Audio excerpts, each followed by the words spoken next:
আজকের প্রিয় কবি আবু আরশাদ আইয়ুব, তার লেখা কবিতা অক্সিজেন।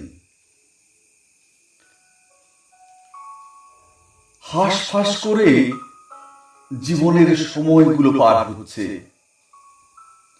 মানুষে মানুষে দূরত্বের অজুহাত বাড়ছে,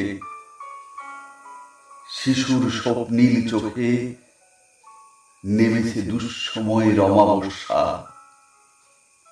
মুখ মুখ মুখোশ মাস্কের ভিড়ে দুরূহ সমস্যা, ঝড়ে আর দাবানলে সবুজের আর্তনাদ, ফিস ফিস গান করে অদৃশ্য ভূতনাথ।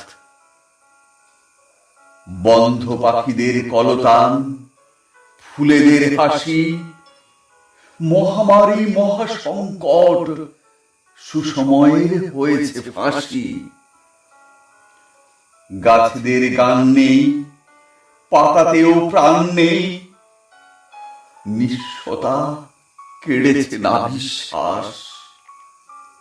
শূন্য এই ভুবনে হারিয়েছে প্রশ্বাস। হাঁসফাঁস জীবনে আফসোস আয়, গাছেতে যা ছিল তা নিঃশেষ প্রায়। পৃথিবীর ফুসফুস করোনার দখলে, হৃদয়ের স্পন্দন আর্ত চিৎকারে বলে, অক্সিজেন কোথারে।